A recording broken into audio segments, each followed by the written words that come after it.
ঠাকুর, মা, স্বামীজির শ্রীচরণে ভক্তিপূর্ণ প্রণাম জানিয়ে আজকের নিবেদন শ্রী শ্রী সারদা মহিমা স্বামী প্রভানন্দ। শ্রীমায়ের জীবনালেখ্যের প্রথম পর্বের সীমাকাল প্রায় 47 বছর। তার মধ্যে প্রায় 27 বছর শ্রীমা ছিলেন শ্রী ঠাকুরের আড়ালে। তারপর শ্রীরামকৃষ্ণের অন্তর্ধানের পর প্রায় 14 বছর তিনি যেন অদৃশ্য শ্রীরামকৃষ্ণের সাক্ষাৎ পরিচালনাধীনে ছিলেন। দক্ষিণেশ্বরে আগমনের কয়েক বছরের মধ্যে শ্রীরামকৃষ্ণ মায়ের দৈবী সত্তাকে পূর্ণ স্বীকৃতি দিয়েছিলেন, তার মহনীয়তার প্রতি শ্রদ্ধা জানিয়েছেন, এমনকি তাকে মহাদেবী জ্ঞানে পূজা করে নিজের সাধনার সব ফল সমর্পণ করেছেন। তাদের বিবাহিত জীবন এতই অসাধারণ যে জীবনী লেখা মাত্রই তাদের বলেছেন দৈব দম্পতি। সত্যি কথা বলতে কি, পৌরাণিক কাহিনীর মধ্যেও এদের তুলনা পাওয়া ভার। তারা ছিলেন পরস্পরের গুণগ্রাহী, জীবকল্যাণ কর্মযজ্ঞে পরস্পরের সহায়ক।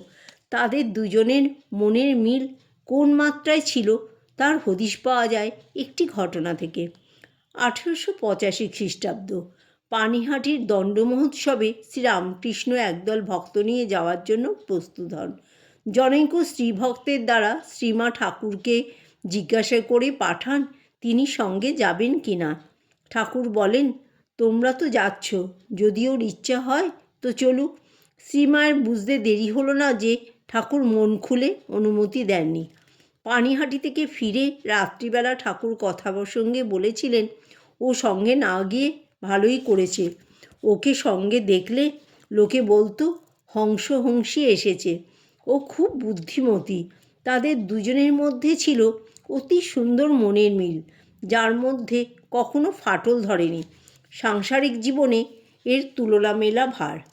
মাতৃত্বের মহিমা পূর্বেকার সব অবতার সঙ্গিনীদের মধ্যে অল্প বিস্তর বিদ্যমান ছিল, কিন্তু সারদা দেবীর মধ্যে মাতৃত্বের ঐশ্বর্য যেরূপ পুষ্পিত হয়েছিল তেমনটি অতীতে কখনো দেখা যায়নি, এবং আলোচ্য পর্বেই তার মধ্যে মাতৃভাবের উদ্গম নিজ স্বাতন্ত্র্যে আত্মপ্রকাশ করেছিল। একটি উদাহরণ দেয়া যাক। মায়ের দক্ষিণেশ্বরে থাকাকালীন এক বৃদ্ধা শ্রীমায়ের কাছে আসত। তার অতীত ছিল কলঙ্কিত।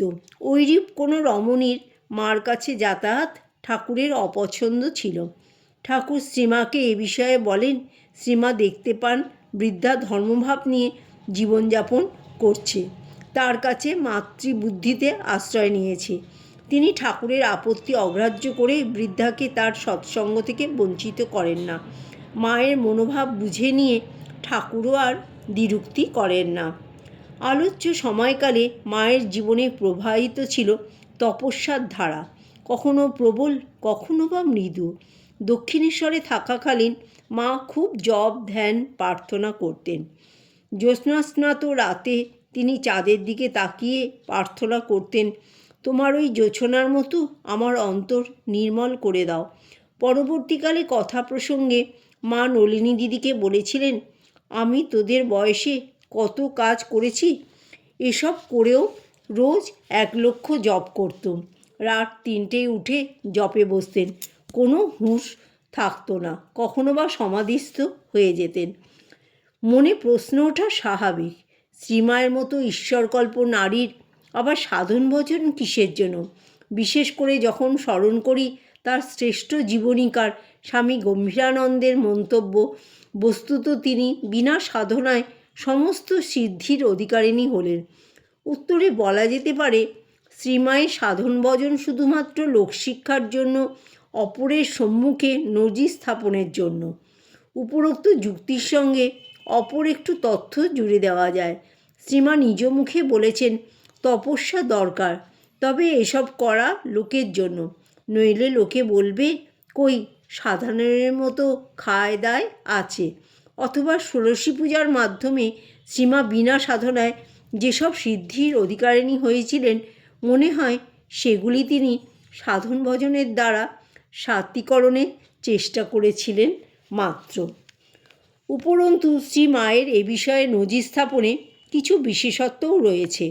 সংসারের ঝুটঝামেলার মধ্যে ঈশ্বরে মনোভিনিবেশ করা বা কোনো নির্দিষ্ট পন্থা অনুযায়ী সাধন ভজন করা অসম্ভব। এই প্রচলিত অভিযোগের প্রতিবাদস্বরূপ যেন মায়ের এ সকল সাধন ভজন।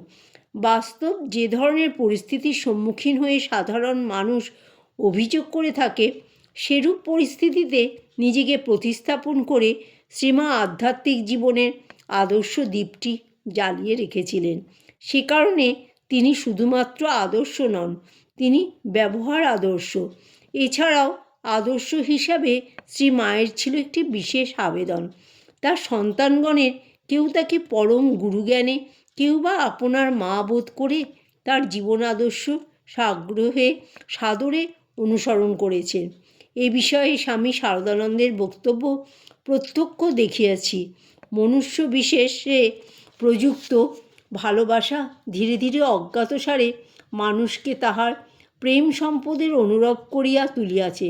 তাহার বাহ্যিক হাবভাব, চালচালনাদি এবং তাহার মানসিক চিন্তাপ্রণালীও সমূলে পরিবর্তিত হইয়া তৎসারূপ্য প্রাপ্ত হইয়াছে।